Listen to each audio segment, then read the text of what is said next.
Hello everyone. तो question है कि निम्नलिखित में से किस संविधान संशोधन में सिक्किम को विधिवत भारत के संघ के रूप में पूर्ण राज्य के रूप में जो है सम्मिलित किया गया। ठीक है, भारत के संघ के एक पूर्ण राज्य के रूप में सम्मिलित किया गया, तो वह है 36। तो 36 कॉन्स्टिट्यूशनल अमेंडमेंट के तहत जो है सिक्किम को एक पूर्ण राज्य का दर्जा दिया गया।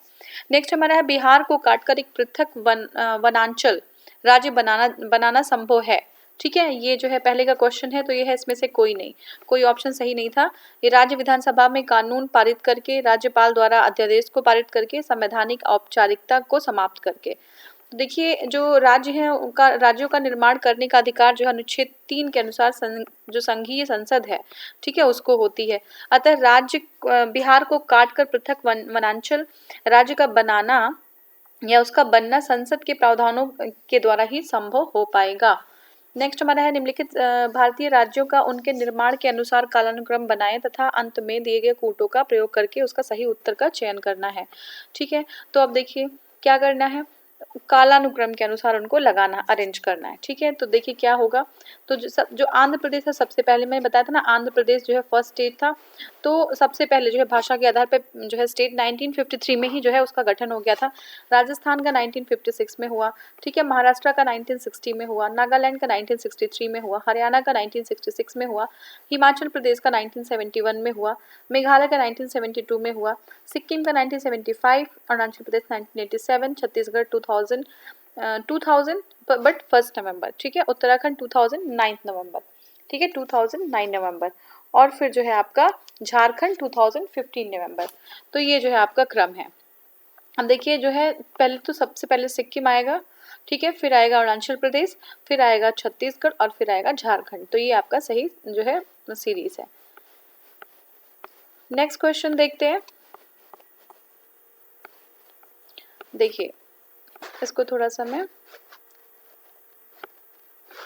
देखिए नीचे दिए गए राज्यों को भारत संघ के संपूर्ण राज्य का दर्जा प्राप्त होने का सही जो कालानुक्रम है उसमें दिखाना है। तो देखिए सही कालानुक्रम क्या है, तो देखिए सिक्किम वाला ही सही, सिक्किम, अच्छा नागालैंड भी है इसमें। तो देखिए नागालैंड, हरियाणा, सिक्किम और अरुणाचल प्रदेश, नागालैंड, हरियाणा, सिक्किम और अरुणाचल प्रदेश, ये जो है सही जो है क्रम है।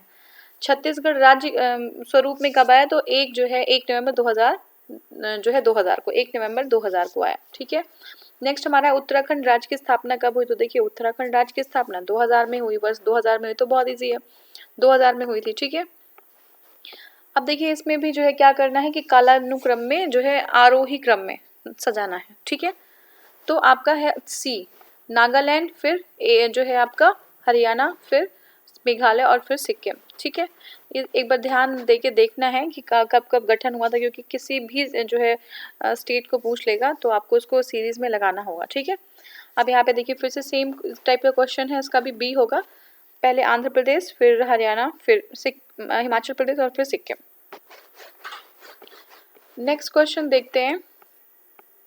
इसमें भी जो हमें क्या करना है, हमें आरोही क्रम में लगाना है। तो सबसे पहले जो कौन सा है, जो ए है हमारा, देखिए ए कौन सा है, पहले नागालैंड बना, फिर मेघालय, फिर सिक्किम, फिर अरुणाचल प्रदेश, नागालैंड, मेघालय, सिक्किम और अरुणाचल प्रदेश। ठीक है, अब देखिए इसमें भी ऑर्डर में लगाना है, तो आपका ये होगा हरियाणा, महाराष्ट्र, राजस्थान, पहले हरियाणा फिर महाराष्ट्र फिर राजस्थान। ठीक है, सूची में जो है हमें लगाना है, सूची में देखते कैसे। देखिए नागालैंड जो है 1963 में, नागालैंड 1963 में, झारखंड 2000 में, नागालैंड देखिए एक बार फिर से 1963 में, झारखंड आपको सभी लोग को पता है कि 2000 में, तेलंगाना जो है आपका 2014 में, सिक्किम 1975 में। तो नागालैंड के अस्तित्व में आने का जो विकल्प 1962 दिया गया है वो सही नहीं है। नागालैंड जो है 1 दिसंबर 1963 को अस्तित्व में आया था। ठीक है, 1963 में नागालैंड आया था। अब देखिए निम्न में किस राज्य का गठन 1948 में हुआ, तो देखिए प्रश्न के आधार पर अंग्रेजी संस्करण में राज्य जो स्टेट का शब्द प्रयोग हुआ, इस आधार पर दिए गए विकल्पों का कोई भी उत्तर सही नहीं है। किंतु अगर प्रोविंस की बात की जाए तो 1941 में हिमाचल प्रदेश जो है सही उत्तर होगा। अगर प्रोविंस, स्टेट नहीं, प्रोविंस की बात किया जाए तो हिमाचल प्रदेश जो है सही उत्तर होगा। ये हो गया। अब देखिए पश्चिम बंगाल 15 अगस्त 1947, जो प्रोविंसेस हैं और स्टेट्स हैं। पश्चिम बंगाल अगर प्रोविंस था तो वो 15 अगस्त 1947 में, स्टेट जो है 26 जनवरी 1950। असम 15 अगस्त 1947 बट स्टेट है 26 जनवरी 1950। और पंजाब 15 अगस्त 1947 सेम, और फिर स्टेट बना 26 जनवरी 1950। हिमाचल प्रदेश 15 अगस्त 1948 और जो है स्टेट बना 26 जनवरी 1971। ठीक है, तो ये जो आपका है, निम्नलिखित में से कौन सा कथन असत्य है, असत्य को बताना है। तो देखिए, मैसूर राज्य का नया नाम तमिलनाडु रखा गया, ये बिल्कुल सही नहीं है। गोवा को दमन और दीव से अलग कर दिया गया, ये बिल्कुल सही है। बम्बई जो राज्य है गुजरात और महाराष्ट्र में विभाजित कर दिया गया, तो बॉम्बे को जो है जो ये भी लैंग्वेज के बेसिस पे जो मराठा थे उनको महाराष्ट्र और जो गुजरात में उनको अलग जो है भाषा के आधार पर दोनों को अलग कर दिया गया था। हिमाचल प्रदेश पहले संघ शासित प्रदेश की सूची में था, ये भी सही है। देखिए, मैसूर राज्य का नाम परिवर्तित जो नाम परिवर्तन है अधिनियम 1973 के द्वारा इसका नाम कर्नाटक किया गया था। ठीक है, मैसूर का नाम क्या कर दिया गया था, कर्नाटक। ठीक है, और हाँ, कथन ए इसलिए हमारा गलत हो जाएगा क्योंकि कर्नाटक नहीं था, वहाँ पे तमिलनाडु दिया हुआ था, तो इसलिए वो गलत हो जाएगा। और गोवा दमन दीव, ठीक है, गोवा दमन और दीव पुनर्गठन अधिनियम 1987 के द्वारा गोवा को अलग कर दिया गया। जो बम्बई है उसका पुनर्गठन जो अधिनियम है 1960 के द्वारा बम्बई को गुजरात और महाराष्ट्र में विभाजित कर दिया गया था। हिमाचल प्रदेश अधिनियम 1970 के द्वारा हिमाचल प्रदेश को राज्य का दर्जा दे दिया गया, और हिमाचल पहले जो है राज्य नहीं था। ठीक है ना, पहले ये संघ शासित प्रदेश था। उल्फा उग्रवादी किस राज्य से संबंधित है, तो उल्फा जो है कहाँ से, आसाम से है। ठीक है, उल्फा जो है आसाम से संबंधित है, ये हो गया। अब देखिए, उल्फा उग्रवादी संगठन आसाम राज्य से संबंधित है, कहाँ से, आसाम राज्य से संबंधित है। इसका पूरा नाम United liberation front of Assam है। क्या है, United liberation front of Assam है।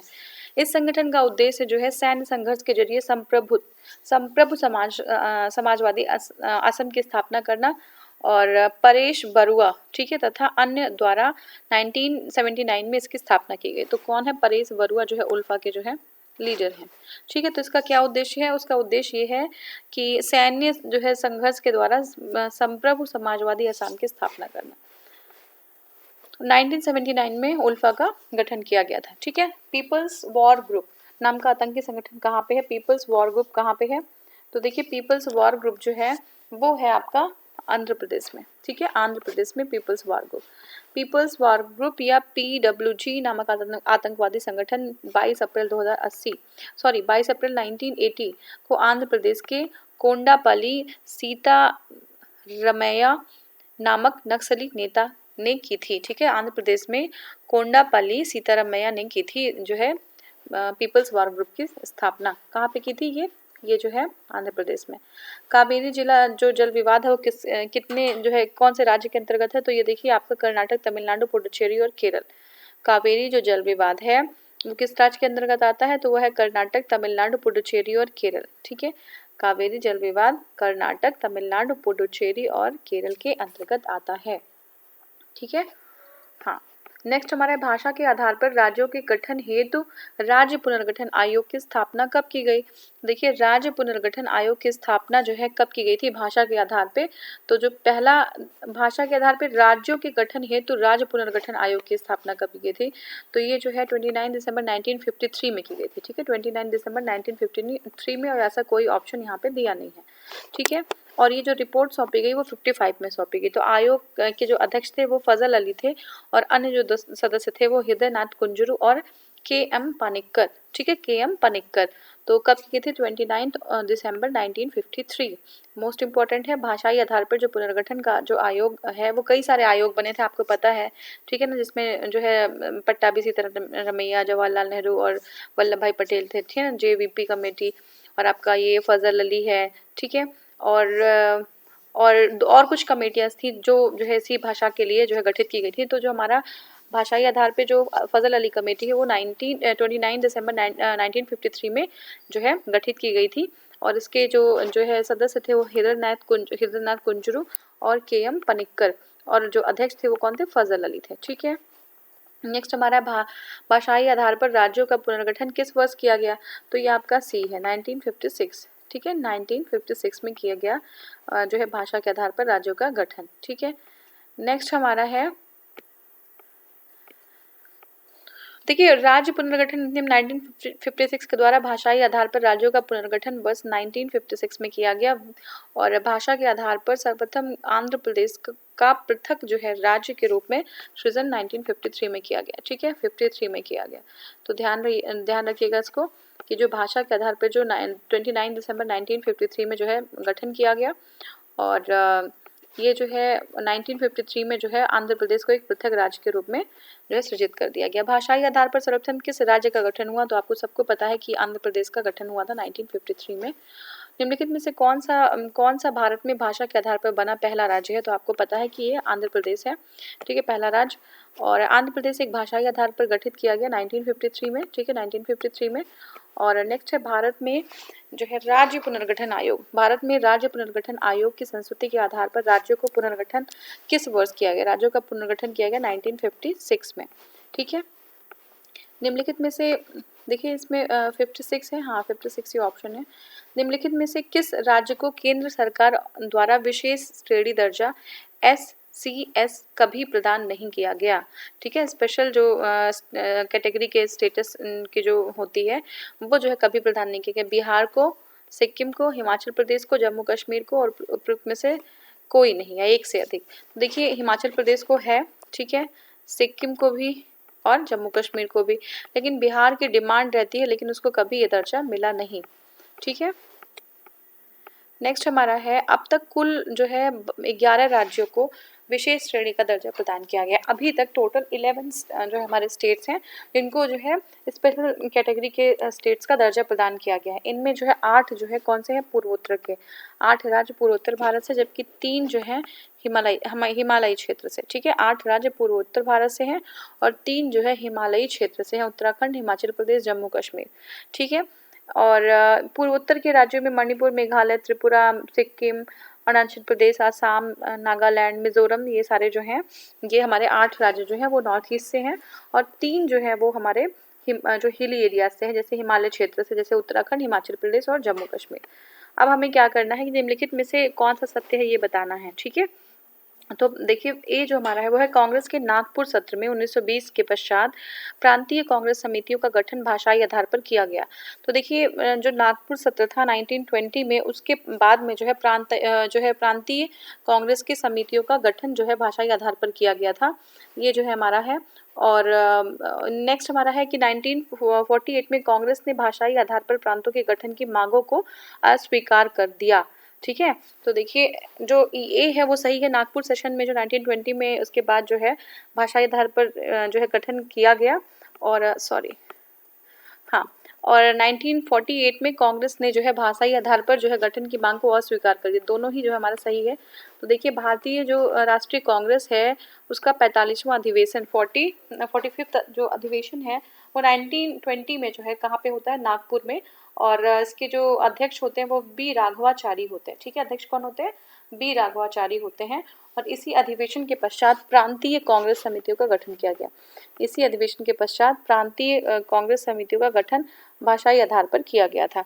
भारत की आज़ादी के बाद 1948 में संविधान सभा के SK धर के नेतृत्व में भाषाई राज्य आयोग की नियुक्ति की। ठीक है, आयोग की भाषा के आधार पर प्रांतों के गठन को नकार दिया गया। ठीक है, और लेकिन इसी के पहले जब 45वां अधिवेशन हुआ था 1920 में नागपुर में, बी कृष्णा राघवाचारी जो अध्यक्ष थे, तो इस अधिवेशन में जो प्रांतीय कांग्रेस समितियों का गठन जो है भाषाई आधार पर किया गया था। ठीक है, अब देखिए नेक्स्ट हमारा है नागरिकता। ठीक है, नागरिकता के लिए कुछ हम नोट्स पढ़ेंगे पहले। देखिए भारतीय संविधान के भाग 2 में नागरिकता कहाँ है? भाग 2 के अंतर्गत अनुच्छेद 5 से 11 5 to 11 जो हमारे नागरिकता का उल्लेख करता है। भारत में ब्रिटेन के समान एकल नागरिकता है। ठीक है, सिंगल सिटीजनशिप है यहाँ पे। और अनुच्छेद 11 के अंतर्गत संसद को नागरिकता के संबंध में विधि बनाने की शक्ति दी गई है। किसके पास शक्ति है? संसद के पास है। नागरिकता के संबंध में कोई विधि बनानी हो तो संसद द्वारा भारतीय नागरिकता अधिनियम 1995 पारित किया गया है। और कौन सा अधिनियम? भारतीय नागरिकता अधिनियम 1995 पारित किया गया है। भारतीय नागरिकता 5 प्रकार से, और ये एग्जाम में आएगा कितने प्रकार से? 3, 2, 1, 5। तो 5 प्रकार से प्राप्त की जा सकती है। कैसे? By birth. और ये भी ध्यान रखिएगा क्योंकि कुछ और डाल देगा, पूछ लेगा कौन कौन तरह से हम ज्ञात जो है हम प्राप्त करते हैं नागरिकता। ठीक है, तो देखिए बाई बर्थ जो है प्राप्त करते हैं बाय डिसेंट मतलब जन्म से, वंश परंपरा से, ठीक है। बाय रजिस्ट्रेशन पंजीकरण से प्राप्त करते हैं। देशीकरण से बाय जो है नेचुरलाइजेशन देशीकरण से प्राप्त करते हैं। अर्जित भूमि के जो है समामेलन से, ठीक है। तो by acquisition of the land, land के एक्विजिशन से। भारतीय नागरिकता का अंत लोप 3 प्रकार से हो सकता है। हम गेन जो है भारतीय नागरिकता 5 तरीके से करेंगे। कैसे? By birth, by descent, by registration, by naturalisation और बाई एक्विजिशन ऑफ लैंड। 5 तरीके हो गए। और अगर इसका लोप होना है तो 3 प्रकार से लोप होता है। किसी अन्य देश की नागरिकता अगर ग्रहण करेंगे तो हमारी नागरिकता खत्म हो जाएगी स्वतः, ठीक है। दूसरा है नागरिकता त्यागने पर, अगर हम खुद से त्याग कर दे रहे हैं नागरिकता का। और तीसरा सरकार द्वारा वंचित करने पे, अगर कोई ऐसी एक्टिविटी हो जा रही है देश के विरुद्ध तो नागरिकता सरकार जो है वापस ले सकती है अपनी, ठीक है। अनुच्छेद 6 में पाकिस्तान से भारत के प्रव्रजन करने वाले कुछ व्यक्तियों को नागरिकता के अधिकार के बारे में उपबंध है। तो अनुच्छेद 6 में भारत जो है पाकिस्तान से कुछ लोग भारत जो आए हैं उनके जो है उनके लिए कैसे नागरिकता देनी है उसके उपबंध में कुछ है। और आपका अनुच्छेद 7 में क्या है कि पाकिस्तान को प्रव्रजन करने वाले कुछ व्यक्तियों, पाकिस्तान को मतलब इंडिया से पाकिस्तान। 6 में क्या है? पाकिस्तान टू, देखिए पाकिस्तान से भारत, पाकिस्तान से अगर भारत आ रहे हैं। और अनुच्छेद 7 में है भारत से अगर कोई पाकिस्तान जा रहा है तो उनके नागरिकता अधिकार के बारे में, ठीक है। नेक्स्ट हमारा अनुच्छेद 8, इसमें क्या है? भारत के बाहर रहने वाले, जो भारत के बाहर रहने वाले भारतीय उद्भव के कुछ व्यक्तियों की नागरिकता के अधिकार के बारे में उपबंध है। तो भारत के बाहर कुछ लोग रहते हैं उनके जो है नागरिकता के बारे में कुछ उपबंध है। अनुच्छेद 9 के अनुसार जब कोई व्यक्ति स्वेच्छा से किसी राज्य का नागरिक हो जाता है तो उसकी भारतीय नागरिकता स्वतः समाप्त हो जाती है, ठीक है। प्रवासी रूप में रहने वाले विदेशी व्यक्ति के लिए विदेशीकरण के आधार पर नागरिकता प्राप्त करने के लिए 10 वर्षों का निवास करना अनिवार्य है। अगर जो है कोई प्रवासी रूप से रहने वाले जो विदेशी व्यक्ति है वो इंडिया में रह रहे हैं तो उनके देशीकरण के माध्यम से अगर उनको नागरिकता प्राप्त करनी है तो उनको जो है हमारे इंडिया में 10 ईयर्स के लिए निवास करना अनिवार्य है। नागरिकता अधिनियम 1995 की धारा 5 क्लॉज 1 और ए के तहत पंजीकरण द्वारा भारतीय नागरिकता प्राप्त करने के लिए भारतीय मूल के व्यक्ति को भारत में 7 वर्ष बिताने होंगे, ठीक है। अगर पंजीकरण के थ्रू अगर नागरिकता लेना चाहते हैं तो अगर वो भारतीय मूल के हैं तो भारत में पहले 7 वर्ष उनको रहना होगा। संसद नागरिकता के अर्जन के शर्तों के नियत करने के लिए सक्षम है, ठीक है। तो जो हमारी संसद है वो जो नागरिकता के शर्त है उसको नियत करने के लिए सक्षम है। 2005 में कुछ संशोधन हुए थे। संशोधित अधिनियम में अप्रवासी भारतीय नागरिक की संकल्पना की गई थी, जिसके अनुसार पाकिस्तान, बांग्लादेश के नागरिकों को छोड़कर सभी देशों के भारतीय मूल के नागरिकों को केंद्र सरकार को आवेदन पर अप्रवासी भारतीय नागरिकों की दर्जा नागरिकता दी जाएगी, ठीक है। तो बांग्लादेश और जो है पाकिस्तान को छोड़कर बाकी जितने भारतीय मूल के लोग बाहर रह रहे हैं वो अगर आवेदन करते हैं तो अप्रवासी भारतीय जो नागरिक उनको नागरिकता दी जा सकेगी।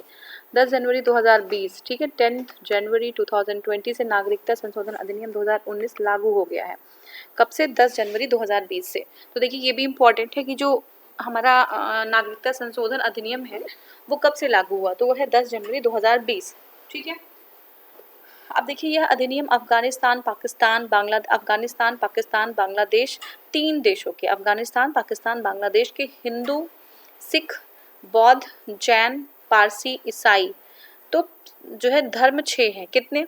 हिंदू, सिख, बौद्ध, जैन, पारसी, ईसाई, 6 धर्मों के 2 देशों के, पाकिस्तान और अफगानिस्तान से 3 देशों पाकिस्तान, अफगानिस्तान और बांग्लादेश से आए हुए 6 जो है रिलीजन के लोग, हिंदू, सिख, बौद्ध, जैन, पारसी और ईसाई धर्म के अवैध प्रवासियों को नागरिकता देने का प्रावधान करता है, ठीक है।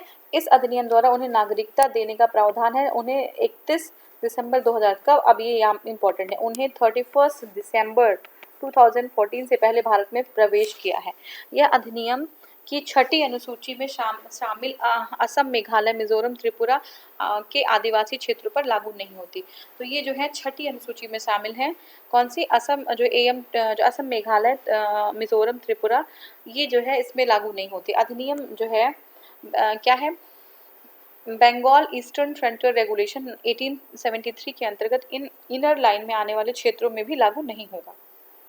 तो जो इनर लाइन में क्षेत्र आएंगे, अधिनियम बंगाल ईस्टर्न फ्रंटियर रेगुलेशन, तो इसमें जो है ना 1873 में इनर लाइन में आने वाले लोगों के लिए भी ये लागू नहीं होगी। ठीक है, नेक्स्ट हम क्वेश्चन देखेंगे, भारत के संविधान के किस भाग में हम नागरिकता को जो है के प्रावधान है। तो नागरिकता के जो है किस में है, भाग 2 में, अभी हमने देखा।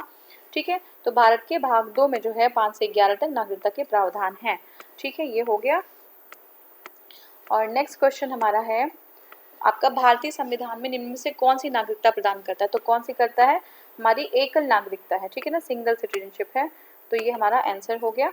भारतीय संविधान एकल नागरिकता प्रदान करता है। भारत के प्रत्येक नागरिक की केवल एक नागरिकता है। हर एक जो कोई भी नागरिक है भारत का, केवल एक ही नागरिकता है, अर्थात वह केवल भारत का नागरिक है। भारत की भांति अमेरिका की भांति संघ एवं राज्यों की दोहरी नागरिकता भारत में प्रचलित नहीं है। तो अमेरिका की भांति जो है दो नागरिकता नहीं बल्कि एकल नागरिकता यहाँ पे है। नागरिकता भारतीय संविधान के भाग 2 में अनुच्छेद 5 से 11 तक वर्णित है। ठीक है, तो भाग 2 में 5 से 11 तक है। भारत की नागरिकता के निम्नलिखित दशाओं में कौन सा सही है। तो देखिए, राज्य तथा राष्ट्र की दोहरी नागरिकता ये गलत है। एकल नागरिकता ये जो राज्य की एकल, तो राज्य की एकल नहीं, संपूर्ण भारत की एकल नागरिकता है, तो हमारा सी सही होगा। ठीक है, संपूर्ण भारत की यहाँ पे एकल नागरिकता है।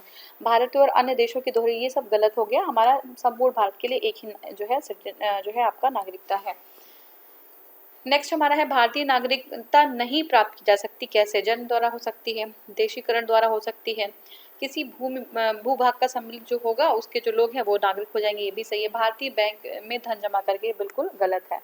ठीक है, भारतीय जो नागरिकता अधिनियम है 1955 बाद में संशोधन द्वारा भारतीय नागरिकता निम्नलिखित तरीकों से प्राप्त की जा सकती है। नंबर 1 जन्म के द्वारा, नंबर 2 रक्त संबंध या वंश क्रम के द्वारा, नंबर 3 रजिस्ट्रेशन के द्वारा, नंबर 5 देशीकरण के द्वारा, और जो है नंबर 4 देशीकरण, और नंबर 5 है किसी भूभाग के जो है सम्मिलन के द्वारा। ठीक है, भारतीय बैंक में धन जमा करा के वाणिज्यिक जो व्यवहार है ये, इससे नागरिकता प्राप्त कर नहीं हो पाएगी। ये कोई तरीका नहीं है नागरिकता प्राप्त करने का भारत में। ठीक है, अब देखिए, अपनी नागरिकता, ठीक है ना, खो देगा कोई व्यक्ति, अपनी नागरिकता खो देगा यदि वह भारतीय नागरिकता का परित्याग करता है। बिल्कुल, अगर वह भारतीय नागरिक है तो पहला हो गया सही। स्वेच्छा से अन्य देश की नागरिकता जो है ये भी हो गया, है ना, तो हमारा फर्स्ट भी सही है, सेकेंड भी सही है। और किसी अन्य देश के नागरिक से विवाह करता है तो इससे जो है हमारी नागरिकता नहीं जाएगी, तो ये हमारा ये नहीं होगा। सरकार की आलोचना करता है तो ये भी नहीं, तो 1 और 2 मेरे हिसाब से सही होना चाहिए। ऑप्शन सी सही है हमारा। नेक्स्ट हमारा क्वेश्चन है, वो देखिए इसमें एक्सप्लेनेशन है कि भारत की नागरिक की नागरिकता का लोप निम्न दशाओं में हो सकता है। कैसे, भारत की नागरिकता का परित्याग करने की दशा में, स्वेच्छा से अन्य देश की नागरिकता को ग्रहण करने की दशा पर, यदि सरकार की आलोचना करने तथा अन्य देश के नागरिक से विवाह करने के कारण किसी भारतीय नागरिक की नागरिकता का लोप नहीं होता। नेक्स्ट हमारा है नागरिकता संशोधन अधिनियम 2015। ठीक है, क्या नागरिकता संशोधन अधिनियम 2015 के अंतर्गत निम्नलिखित में से कौन भारतीय कार्ड धारक प्रवासी नागरिक के रूप में पंजीकृत होने के लिए अर्ह नहीं है। ठीक है, तो 2015 जो अधिनियम है उसके अंतर्गत कौन भारतीय कार्ड धारक प्रवासी नागरिक के रूप में जो है पंजीकृत होने के लिए अर्ह नहीं है। तो पहला है, एक अवयस्क बच्चा जिसके अभिभावक भारतीय नागरिक हैं, भारतीय नागरिक की विदेशी मूल की पत्नी, वे भारतीय जो विभाजन के उपरांत पाकिस्तान के प्रवासी हो गए, एक व्यक्ति का परपोता या परपोती जो दूसरे देश में नागरिक है किंतु उसके पितामह पितामही और मातामह या मातामही संविधान लागू होने के समय नागरिक थे। तो देखिए, जो हमारा ये पूछ रहा है कि होने पे कौन पात्र नहीं होगा, तो वो आपका सी है। ठीक है, सी पात्र नहीं होगा। अगर वो जो है भारतीय जो विभाजन के उपरांत पाकिस्तान के प्रवासी हो गए हैं वो लोग जो है नागरिकता नहीं प्राप्त कर पाएंगे 2015 जो अधिनियम है उसके अकॉर्डिंग। एक अवयस्क बच्चा जिसके अभिभावक जो है भारतीय है उसको मिल जाएगी, भारतीय नागरिक की विदेशी मूल की पत्नी को भी मिलेगा, एक व्यक्ति का परपोता परपोती जो दूसरे देश में नागरिक है किंतु उसके पितामह पितामही मातामही संविधान लागू होने के समय भारतीय नागरिक थे, तो ये भी जो है इनको भी मिलेगी। ठीक है, तो देखिए नागरिकता संशोधन 2015 के अंतर्गत भारतीय कार्ड धारक जो भी भारतीय कार्ड धारक हैं प्रवासी नागरिक के रूप में पंजीकृत होने के लिए निम्नलिखित जो है शर्तें होनी है। एक अवयस्क बच्चा जिसके माता पिता तो मतलब ये लोग जो है शर्तें नहीं, ये लोग जो है उनको जो है भारत की नागरिकता मिल जाएगी। किसको किसको? एक अवयस्क बच्चा जिसके माता पिता दोनों या दोनों से कोई एक भारतीय है। दूसरा क्या है? भारतीय नागरिक की विदेशी मूल की पत्नी अथवा भारतीय कार्ड धारक विदेशी नागरिक की विदेशी मूल की पत्नी। ठीक है, जो भारतीय कार्ड धारक है विदेशी नागरिक है उसकी विदेशी मूल की पत्नी।